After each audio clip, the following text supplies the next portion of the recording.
Olá pessoal, sejam bem-vindos a mais um vídeo do canal EFI Sem Complicação.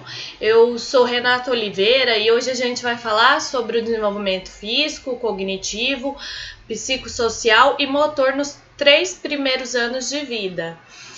E se você gostar desse vídeo, deixe o seu like, ative o sininho de notificação e, se possível, compartilhe e deixe seus comentários com sugestões e perguntas. Então, o desenvolvimento físico inicial, né? Antes do nascimento, o crescimento e desenvolvimento, ele segue os princípios de maturação.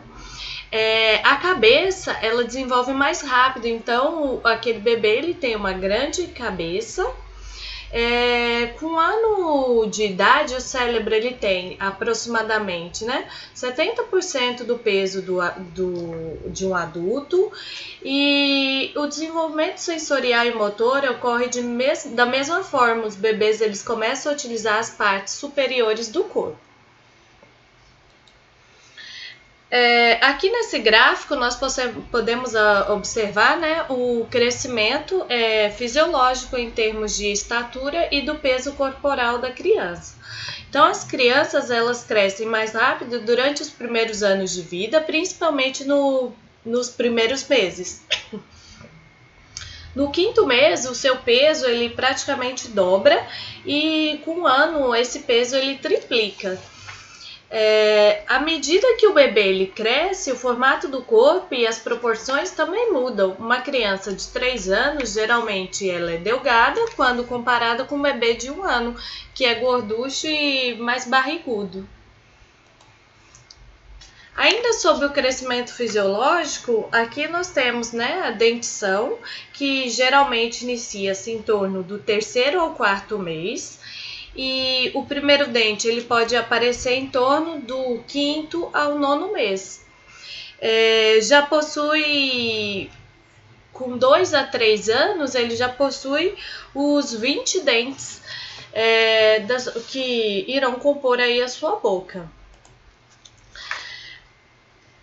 Sobre o cérebro e o comportamento reflexo, o crescimento dos cérebros antes e após o nascimento e durante o período da infância, ele é fundamental para o seu futuro desenvolvimento físico, cognitivo e emocional. O cérebro no nascimento ele tem apenas cerca de 25% do seu futuro peso adulto de 1,5 kg, e ele atinge quase 70% desse peso até os 3 anos. Aos 6 anos, ele tem quase o tamanho do adulto, e o crescimento e o desenvolvimento funcional de parte específica dos cérebros, ele continua durante a idade adulta. Em relação às células cerebrais, a partir do 2º mês de gestação, estima-se que 250 mil neurônios imaturos são produzidos por minuto através da divisão celular, a mitose, e no nascimento, a maioria dos mais de 100 bilhões de neurônios de um cérebro maduro já estão formados, porém ainda não estão completamente desenvolvidos. Inicialmente, o cérebro ele produz mais neurônios e sinapses que necessita, e aqueles que não são utilizados ou que não funcionam bem se extinguem. O processo de morte celular ou eliminação de células excessivas começa durante o período pré-natal e continua após o nascimento, ajudando a criar um sistema nervoso eficiente. O desenvolvimento do funcionamento neurológico, o sorrir, balbuciar, engatear, andar e falar, todos os principais marcos sensórios, motores e cognitivos da infância só são possíveis com um rápido desenvolvimento do cérebro, especialmente do córtex cerebral. O cérebro pós-natal é moldado pela experiência, principalmente durante os primeiros meses de vida, quando o córtex ainda está crescendo rapidamente e organizando-se. Então, sobre as capacidades sensoriais iniciais, O cérebro em desenvolvimento, ele permite que o recém-nascido entenda bastante bem o que tocam, enxergam, cheiram, degustam e ouvem. Seus sentidos, eles desenvolvem-se rapidamente nos primeiros meses de vida. Em relação ao tato e dor, o tato ele parece ser o primeiro sentido a se desenvolver e durante os primeiros meses de vida é o sistema sensório mais maduro. Todas as partes do corpo elas são sensíveis ao toque e essa sensibilidade aumenta durante os primeiros 5 dias de vida. No primeiro dia de vida, os bebês eles podem sentir e sentem dor e sua sensibilidade à dor aumenta durante os dias seguintes. Agora, em relação ao olfato e paladar. Os sentidos olfato e paladar eles também começam a desenvolver no útero. Os sabores e os aromas dos alimentos que a gestante consome, eles podem ser transmitidos para o feto através do líquido amniótico e depois do nascimento, uma transmissão semelhante ocorre pelo leite materno. A preferência por odores agradáveis parece ser adquirida no útero e durante os primeiros dias depois do nascimento. E os odores transmitidos pelo leite materno, ele pode contribuir para esse aprendizado. Certas preferências gustativas, elas podem ser predominantemente inatas. Os recém-nascidos, eles preferem sabores adocicados a sabores amargos ou azedos. A água adocicada, por exemplo, ela acalma o choro do recém-nascido. O gosto por doces no recém-nascido, ele pode ajudar o bebê a se adaptar à vida fora do útero, pois o leite materno é bem adocicado. E a rejeição dos recém-nascidos aos sabores amargos é provavelmente um mecanismo de sobrevivência, pois muitas substâncias amargas elas são tóxicas. Agora, em relação à audição, ela também está em funcionamento antes do nascimento. Os fetos eles respondem aos sons e parecem aprender a reconhecê-los. Eles são capazes de distinguir a voz da mãe de um estranho. E o precoce reconhecimento de vozes e linguagens ouvidas no útero, ele pode estabelecer a base para o relacionamento entre pais e a criança. A discriminação auditiva, ela desenvolve-se rapidamente após o nascimento, onde os bebês com 3 dias de vida, eles são capazes de distinguir novos sons da fala de outros que haviam ouvido antes. Sobre a visão. A visão ela é o sentido menos desenvolvido no nascimento. Os olhos do recém-nascido são menores do que os dos adultos e as estruturas retinianas elas estão incompletas e o nervo óptico não está totalmente desenvolvido. Os recém-nascidos eles piscam diante de luzes brilhantes e sua visão periférica ela é muito estreita. Ela vai aumentar mais do que o dobro entre a segunda e 10ª semana de idade. A capacidade de acompanhar um objeto em movimento com os olhos, elas também vai se desenvolver rapidamente nos primeiros meses de vida, assim como a percepção de cores. Aproximadamente aos 2 meses, o bebê sabe distinguir o verde do vermelho. Com cerca de 3 meses, eles podem distinguir o azul. Bebês de 4 meses sabem identificar o vermelho, o verde, o azul e o amarelo. A visão binocular, que a utilização dos 2 olhos para focalizar, o que permite a percepção de profundidade e distância, geralmente não se desenvolve até os 4 ou 5 meses de idade. Partindo agora para o desenvolvimento motor da criança. Na primeira infância, os 3 primeiros anos de vida, né? A criança, né, ela vai desenvolvendo, né, o seu agarrar, engatinhar, andar, e elas gostam de surpreender os adultos. Eles só precisam de espaço para se movimentar e liberdade para ver o que eles podem fazer. Quando o sistema nervoso central, os músculos e os ossos estão preparados e o ambiente oferece as devidas oportunidades de exploração e prática, esse bebê ele vai ter um desenvolvimento motor normal. Existem marcos desse desenvolvimento motor. ele é caracterizado por uma série de marcos e esses marcos não são realizações isoladas, eles se desenvolvem sistematicamente e cada capacidade adquirida prepara o bebê para lidar com a seguinte. Os bebês, primeiramente, né, adquirem habilidades simples e depois eles combinam em sistemas de ação cada vez mais complexos, o que permite uma gama mais ampla ou mais precisa de movimentos e um controle mais eficiente do ambiente, né? Então, aqui nessa tabela apresentada na imagem, a gente vê os principais marcos, né, do desenvolvimento motor e em qual faixa, né, que essa criança adquire, né?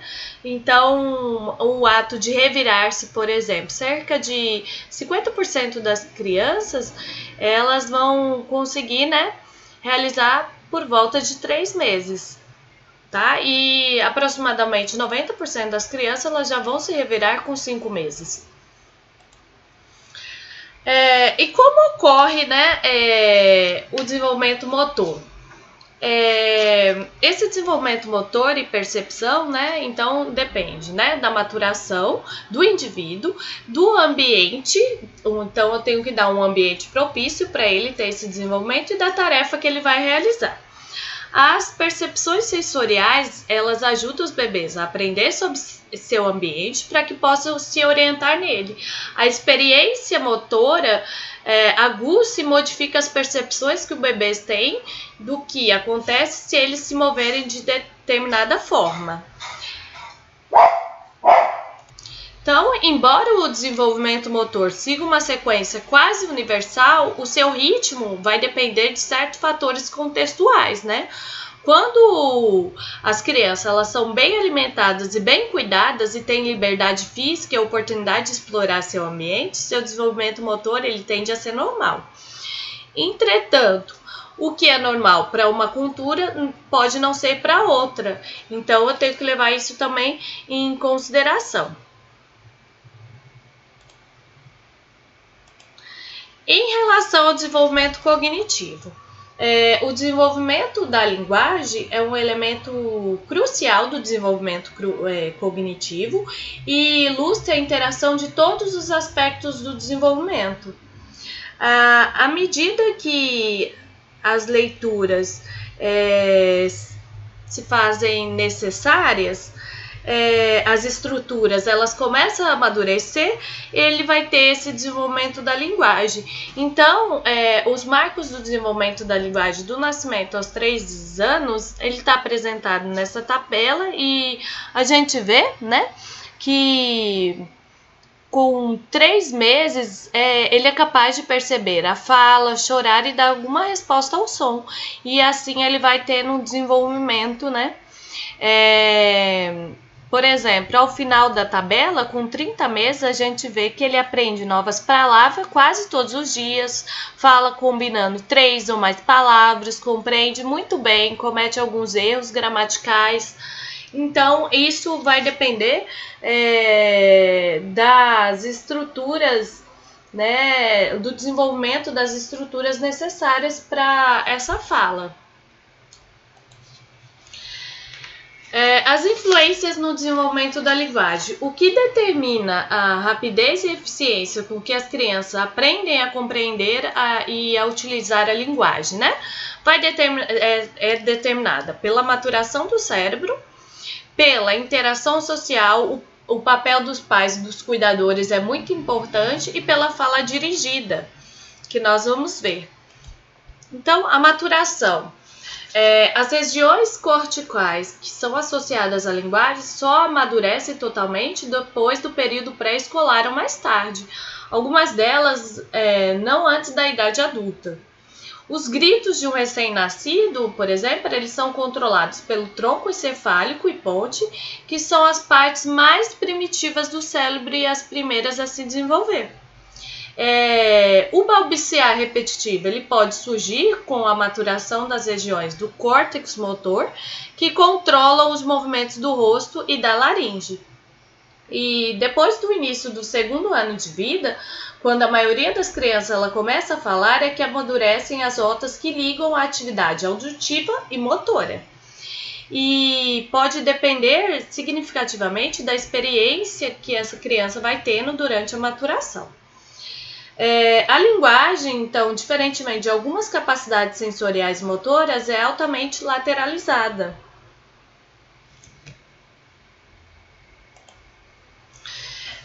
Sobre a interação social, o papel dos pais e dos cuidadores. Como a linguagem ela é um ato social, é importante que os pais e cuidadores, em cada etapa de desenvolvimento, eles estejam estimulando o bebê, a linguagem desse bebê.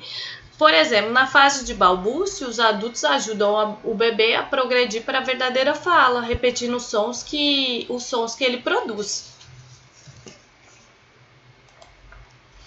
Essa imitação dos sons produzidos pelo bebê, ela vai influenciar o ritmo de aprendizagem da língua. Isso também ajuda os bebês a experimentar o aspecto social da fala. O entendimento de que uma conversa consistente de revezamento, ideia que a maioria dos bebês parece compreender aproximadamente dos 7 a 8 meses. Essa fala dirigida à criança ela é importante e ela deve ser realizada, né, com uma fala devagar, um tom de voz alto, mas cuidado também com os exageros, né, com uma linguagem simplificada, e deve-se exagerar o som das vogais, as palavras e sentenças devem ser curtas e com muita repetição. A maioria dos adultos e as crianças fazem isso naturalmente. Essa conversa de bebê pode ser universal, tendo sido documentada em muitas línguas e culturas. Então, essa fala dirigida à criança, ela é um ato, né, social que ocorre naturalmente. Em relação agora ao desenvolvimento psicossocial, os bebês, né, apresentam personalidades distintas e têm influências tanto inatas como ambientais. E desde o nascimento, o desenvolvimento da personalidade se entrelaça com os relacionamentos sociais desse bebê. Então, os marcos do desenvolvimento psicossocial na primeira infância estão apresentados na tabela. Então, a gente vê que dos 0 aos 3 meses, os bebês eles são receptivos à estimulação, começam a demonstrar interesse, curiosidade e sorriem prontamente para as pessoas. E a partir daí ele vai ter uma série de marcos desse desenvolvimento psicossocial. As emoções, por exemplo, elas são reações subjetivas a experiências associadas às variações fisiológicas e comportamentais desse bebê. Todos os seres humanos normais, eles possuem a mesma gama de emoções, mas as pessoas diferem quanto à frequência com que sente uma determinada emoção. O padrão característico das reações emocionais de uma pessoa começa a se desenvolver desde muito cedo e é um elemento básico da personalidade.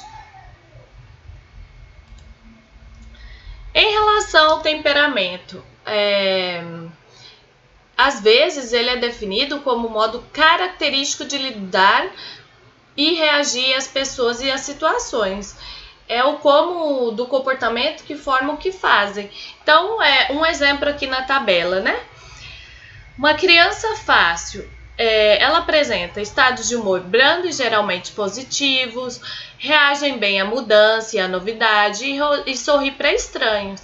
Já uma criança difícil, que a gente vê ao meio dessa tabela, ele tem estados de humor intensos, geralmente negativos, reagem mal à mudança e à novidade e desconfia de estranhos. As primeiras experiências sociais do bebê é na família, né? No passado, a pesquisa sobre o desenvolvimento psicossocial do bebê concentrou-se quase exclusivamente em mães e bebês. Porém, pesquisas estão estudando os relacionamentos entre bebês e seus pais, irmãos e outros cuidadores, bem como as características da família como um todo. As práticas educativas e os padrões de interação sociais, eles variam muito em todo o mundo. O papel da mãe, né? Experimentos têm demonstrado que a alimentação não é a coisa mais importante que os bebês recebem das mães. Existem necessidades, né, como conforto, contato íntimo com o bebê, e isso vai proporcionando, né, sensações que vai estimular esse contato psicossocial aí do bebê. Em relação ao pai, ele envolve o comprometimento emocional e, com frequência, o envolvimento direto no cuidado e na educação dos seus filhos. Na maioria das culturas, as mulheres, elas são as principais responsáveis pelos filhos, porém, é importante que o pai ele também participe, né? Eles são responsáveis por modular as diferenças de gêneros. Normalmente, eles promovem a tipificação de gênero, que é o processo pelo qual a criança ela aprende o comportamento que sua cultura julga apropriada para cada sexo. Os pais eles tendem a tratar meninos e meninas de maneira mais diferenciada do que as mães, até mesmo no primeiro ano de vida. No segundo ano de vida, os pais eles falam mais e passam mais tempo com os filhos do que com as filhas. E as mães elas conversam mais e oferecem mais apoio às filhas do que aos filhos. Os pais, a maioria, né, eles são menos conversadores e apoiadores, mas também menos negativo em seu discurso do que as mães. Então, aí mostrando, né, quanto o pai também tem uma influência importante nesse desenvolvimento psicossocial da criança. Em relação ao contato com outras crianças, né, o relacionamento com outras crianças, tanto em casa como fora dela, também são importantes a partir do primeiro ano de vida.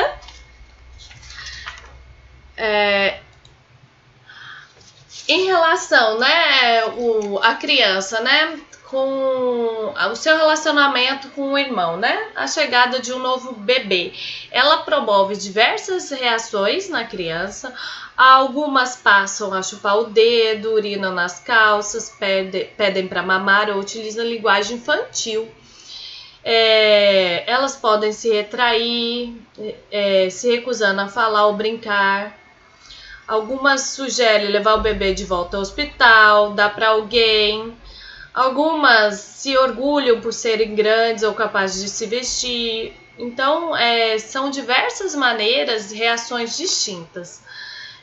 O nascimento de um irmão menor, ele pode mudar o modo de agir da mãe em relação à criança com mais idade, o qual muitas vezes a mãe ela tende a brincar menos com a criança com mais idade, a ser menos sensível aos seus interesses, a dar mais ordens, a ter mais confrontações, a usar um castigo físico, iniciam menos diálogo e brincadeira. E isso pode ser um problema, né, aí para o desenvolvimento dessa criança maior. Como que ocorre, né, a interação entre os irmãos, né? As crianças, quando elas são menores, geralmente elas se apegam aos seus irmãos mais velhos e os bebês, eles ficam aborrecidos com a partida do seu irmão. Eles dão preferência a ele como parceiro para brincar.